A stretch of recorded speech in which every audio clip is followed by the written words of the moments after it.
Today we're tattooing a good client of mine. He gave me this like weird awkward space right here, not on my arm, on his arm. So we're just gonna do some creepy shit. I have like some rough stencils planned out, like kind of a mouth centipede thing. I'm gonna be freehanding a lot of it. Let's get into it.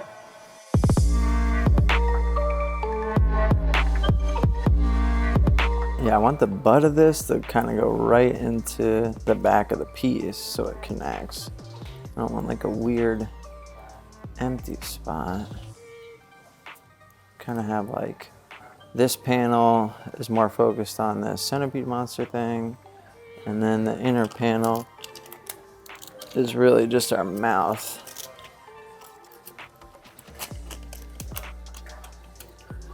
So that guy can come down there. We'll have like, you know, body coming in here. Then we have the mouth there. So I'm gonna let that dry. So far, so good. And then I'm gonna draw in that body just to kind of fit in nice.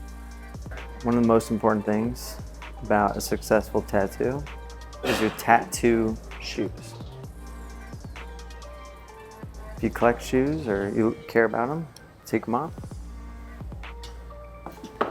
Get into some comfortable ones. You want to be comfortable when you're tattooing. Then you don't have to worry about ruining your nice shoes. Safety first.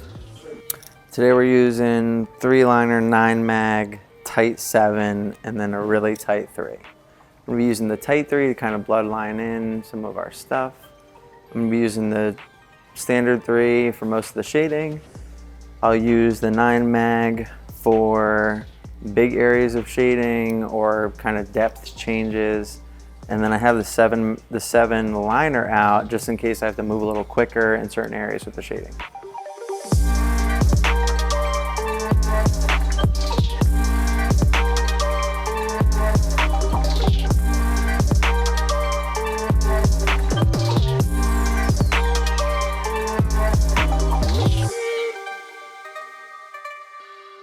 Using almost like a gray wash just to go over the stencil, and then I'm gonna wipe it away because it'll make it a lot easier to see what's going on, and then from there I'll start building up the shading.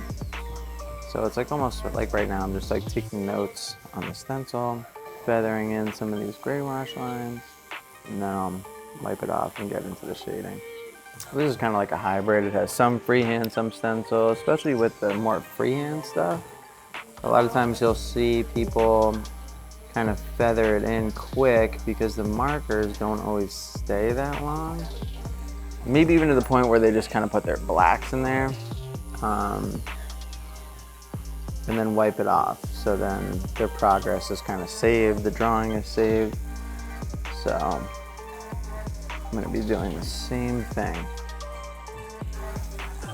So like where I have my marker, where I have my pen, just a light bloodline in so I don't lose it, and then I don't have to worry about the marker wiping away.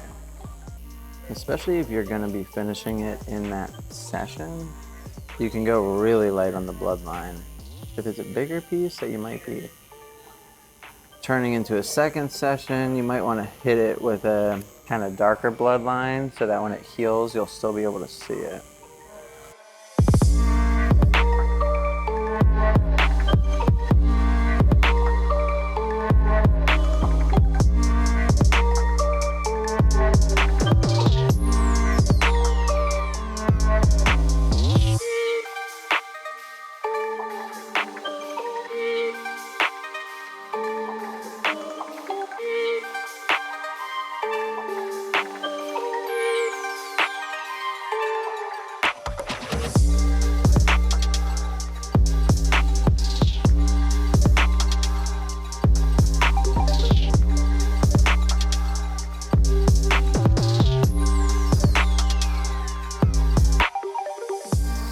We're back, moving forward a little bit on this piece.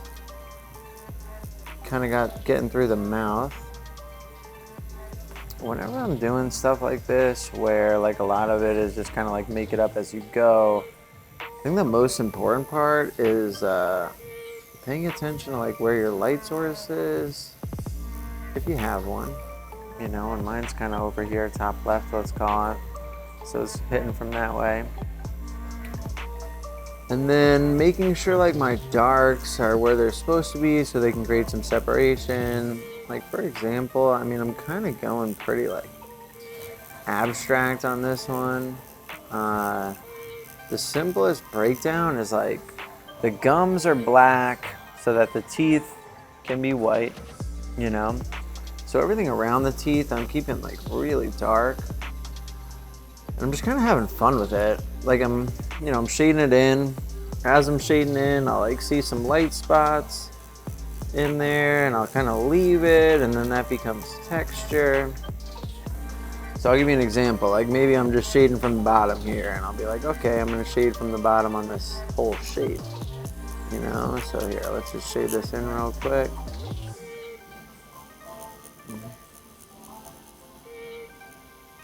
And then I'll like wipe it away and I kind of have this fade from the bottom. And I'm like, all right, that looks kind of cool, you know? So I'll keep going with that. Kind of go over the whole thing.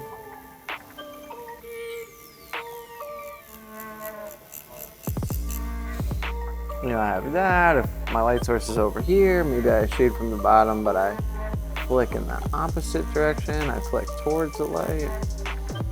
You know, I'm just kind of working it that way. Kind of get this cool little piece. I mean, like with the freehand stuff, with the abstract horror, the random textures, you can just kind of get away with doing shit like that. You know, just making like fun little textures in here. I'm just using the liner to do this. You know, even like deciding there's like a hole right there, shading around it. You know, just like building this thing, having fun.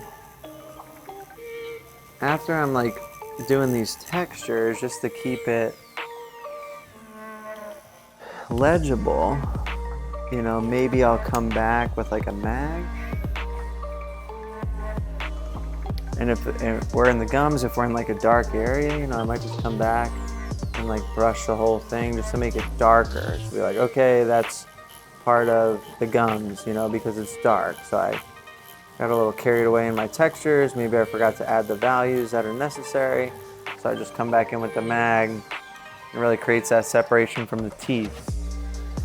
You know, so it's almost like I'm working on this like micro level with the textures. And then I take a step back to look at the whole picture, you know, and then I just build up my values where need be, you know, and I'm brushing that back. It makes these teeth a little bit more visible, you know.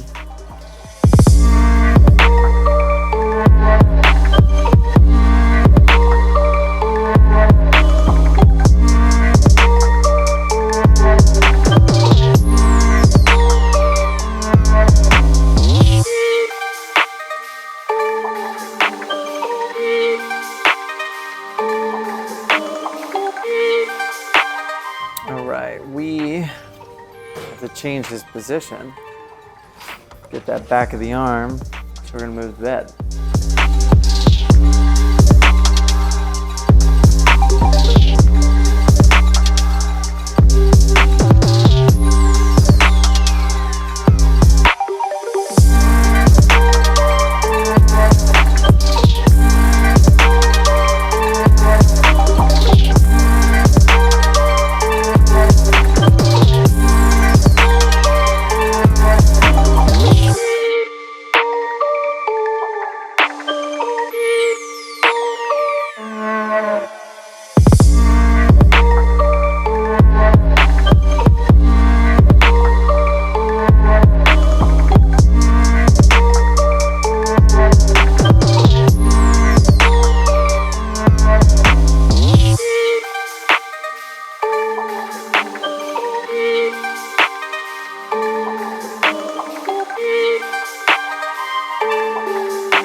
I think we're done for today. We got kind of our main subjects in there, our bases. We hit the top black stripes. Next session, we're gonna do a lot of heavy black. Bring it right down into that area. The heavy black's gonna tie right into this face. and kind of help us just expose only what we want you to look at, which essentially is this negative space, like in the teeth. You know, we'll have some highlights here, nice highlight on the body there, the face, and then with all those darks, it's really gonna bring it out.